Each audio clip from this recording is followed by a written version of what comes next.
Rod's red zone observation kicking in, man. Let's get it.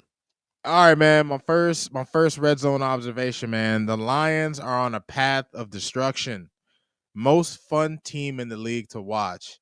I gotta say, I know they went up against Mac Jones and the Jaguars, Herbie Mod, but I gotta tell you, man. And I know it's the regular season, like we always talk about, and the Lions are gonna have to prove a lot in the NFC when it come playoff time.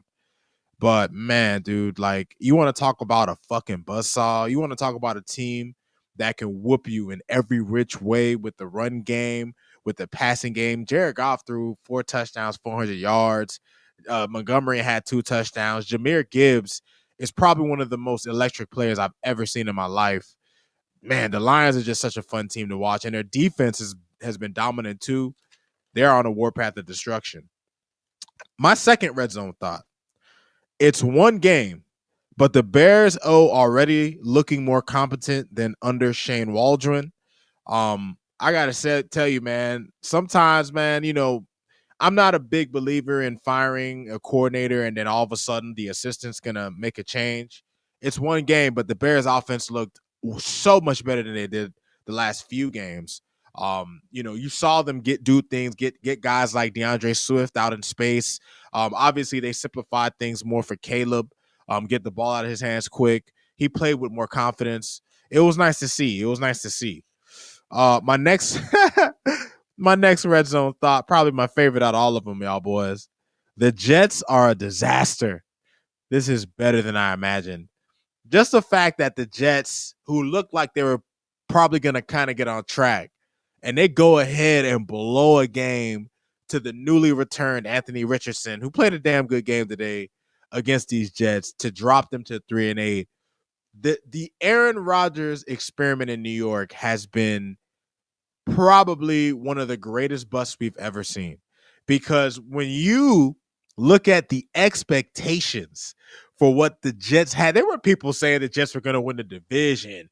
Oh, Aaron Rodgers might actually be able to take the Jets to the Super Bowl.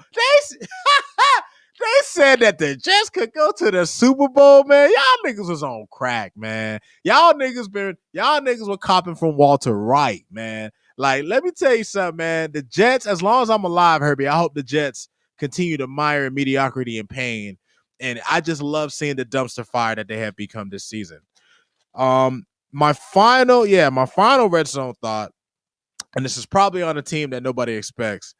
Watching Bo Nix's development makes me question what Chicago is even doing. They were considered to be a better situation for a rookie, and it just hasn't turned out that way. And I also put, as a side note, shout out to Vance Joseph on the job he's done with Denver. They're a top 4 defense. And the reason why I made this a red zone thought and I pointed it out was because Denver is one of the teams that the Dolphins are essentially competing against for a 7th seed. And I was watching the Chiefs game on Red Zone, but they showed a lot of the Broncos game against the Falcons. And Bo Nix, from where he started at the beginning of the season to where he is now, you can tell he's playing with a lot more confidence. He understands what he's looking at a lot more. They've made things a lot more easier for him. The dude had 300 yards and 4 touchdowns today. And Denver's defense, man, they're top 4 in points, top 5 in yards. Denver's defense has been locking down everybody. Like, they make things difficult. I gotta tell you, man. I was watching. I got a good look at the Broncos today, and I thought to myself, like, damn, like this is what they advertised the Bears to be for Caleb Williams, and it just has not looked that way. And I find it interesting going forward with how the Bears are going to progress with Caleb and how the Broncos have just made Bo look really good. And that's it, man. That's it for my red zone thoughts, man. Man, shout out to the red zone thoughts, man. Raw, you had some fire thoughts, man. So, Pretty Ahmad, accurate. before we get out of here, man, was there anything that you wanted to either agree or disagree with from Rod's red zone observations, my boy? I pretty much agree with it. Definitely with Detroit Lions. They was smooth. They're smooth on offense. Every time they went down there, it was like a score. Shoot, they jogging in the end zone. Like, yeah, that combination they got with those 2 running backs, man, Gibbs and Montgomery. Man, like Lethal, that's gonna be man. scary Lethal. for defenses. Like, and then they, like you said, the receiving core. You know, like you can't key in on one guy. It's like two guys, and then you got the tight end and golfers going off. So like, yeah, they got a good head coach though. They like you can see the whole change. Like the change happened probably like 2 years ago. You can see like they was like on the rise. Like it wasn't like, oh, we got Detroit Lions, we can go ahead and put a W next to the win column on the schedule. Like you can't do that no more. Now you got to come in and play your best. Like so, yeah, I agree with it for sure. Pretty accurate. Yeah, and for me, the one thing I wanted to talk about, because you know me, I love talking about the rookie quarterbacks, right? Like, it's funny, and this is one of the things I hate about draft experts and all of these people is that they completely try to lie or misrepresent a point that they said. I'm a bunch of people that I follow, a bunch of people that I would say I enjoy or I listen to when it comes to draft analysis, said that Bo Nix shouldn't have been a first round pick. That shit looks ridiculous right now. I know Chris Ridiculous. Sims, who I actually respect and I enjoy as well.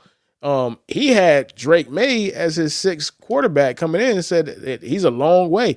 Drake May, in my opinion, had the best performance that any rookie quarterback has had if you understand the circumstances that he's playing with. You feel me? Like he was incredible today. Like, yeah, he threw a pick, but that's one of those picks where you're like, he's learning from these things. And it's funny how I'm seeing the same people that are like, oh, I wouldn't do this, or just say, oh my God, he looks awesome. It's like, bro, you didn't even like him. Like you don't get to pretend that you didn't say these things about these quarterbacks, bro. But again, it is showing you that you don't know. Nobody knows anything, bro. Like Facts. Bo Nix was balling today. Drake May was balling today. Caleb Williams looked decent today, right? Like it is interesting. And listen, bro, I just love the NFL, bro. I always find something interesting to talk about every single week, bro. Which is to me why it's the best sport in the world. And there's no close second. Like you can never truly predict anything when it comes to this fucking league, bro. And I think that's the most awesome part about it, man. But with that, we're going to go ahead and close out the show, man. Any last words, Mr. Mellow Mob, bro? Hey, appreciate y'all having me on here, man. It was a lot of fun. Hey, I'm gonna Nah, be man, tuning we in.